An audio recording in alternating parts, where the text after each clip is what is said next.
Kita selalu dengar tentang Perlembagaan Persekutuan kan? Ia macam buku peraturan untuk negara kita. Tapi pernah tak anda terfikir, siapa sebenarnya yang tulis buku ni? Macam mana ia dicipta dari mula? Semuanya bermula dengan satu kumpulan pakar yang hebat yang dikenali sebagai Suruhanjaya Red. Dalam perkongsian kali ini, jom kita kenali dengan lebih dekat arkitek-arkitek negara kita ni. Cuba bayangkan sekejap, macam mana rasanya nak bina sebuah negara baru betul-betul dari kosong.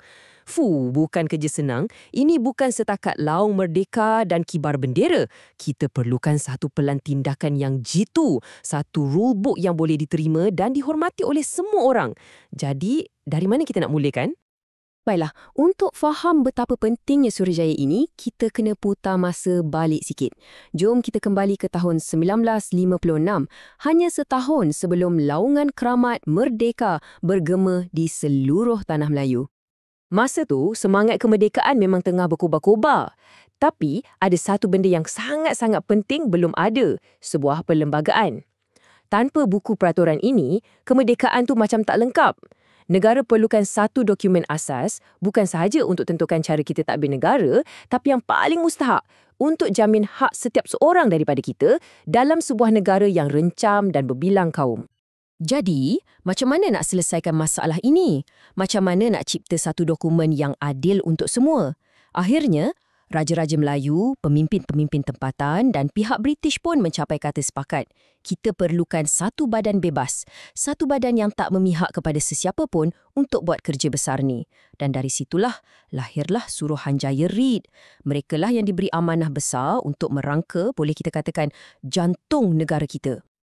Okey, jadi siapa sebenarnya orang-orang hebat dalam Suruhanjaya Red ni? Siapakah arkitek-arkitek di sebalik perlembagaan kita?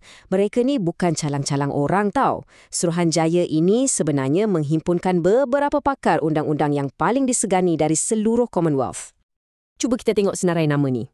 Ada Lord Reed dari Britain sebagai pengerusi. Sir Ivor Jennings, juga dari Britain, seorang pakar perlembagaan yang terkenal. Lepas tu ada Sir William McKell dari Australia, Hakim B. Malik dari India dan Hakim Abdul Hamid dari Pakistan. Kenapa ambil orang luar? Inilah strateginya.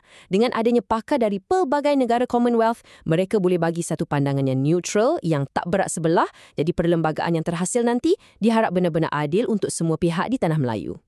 Tapi, mereka ni tak boleh buat ikut suka hati je tau. Suruhanjaya Red ni ada checklist atau misi khusus yang perlu mereka penuhi. Benda ni dipanggil terma rujukan. Inilah sebenarnya rangka kerja untuk tugasan mereka yang sangat penting tu.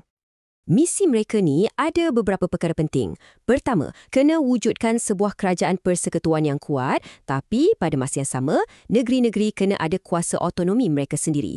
Kedua, kedudukan Raja-Raja Melayu mesti dipelihara sebagai raja berperlembagaan. Ketiga, kena ada satu je kewarganegaraan untuk semua orang. Tapi, cabaran yang paling besar, yang paling rumit, ialah macam mana nak seimbangkan kedudukan istimewa orang Melayu dengan kepentingan sah kaum-kaum lain. Ini satu balancing act yang sangat-sangat sensitif. Kan tadi kita sebut pasal kerajaan pusat yang kuat dan otonomi negeri? Ini satu lagi dilema besar. Macam mana nak pastikan kerajaan pusat tu cukup berkuasa untuk menyatukan negara, tapi dalam masa yang sama tak pijak hak-hak negeri? Ia macam tarik tali antara perpaduan nasional dengan kuasa tempatan. Kalau tak dapat keseimbangan yang betul, seluruh persekutuan boleh jadi goyah. Jadi, dengan semua misi dan cabaran ni, macam mana Suruhanjaya Red mulakan kerja mereka? Adakah mereka ni cuma duduk dalam bilik berhawa dingin dan berbincang sesama sendiri? Tidak sama sekali. Proses ni sebenarnya melibatkan suara seluruh rakyat Tanah Melayu. Lihat nombor ni, 131. Mungkin nampak macam nombor biasa je kan? Tapi di sebalik nombor ni ada 131 memorandum bertulis yang diterima oleh Suruhanjaya. Fikirkan sejenak, setiap satu memorandum ni mewakili suara, harapan, malah kebimbangan pelbagai pihak. Dari parti-parti politik, persatuan, sampailah ke orang-orang biasa. Semua orang nak suara mereka didengari.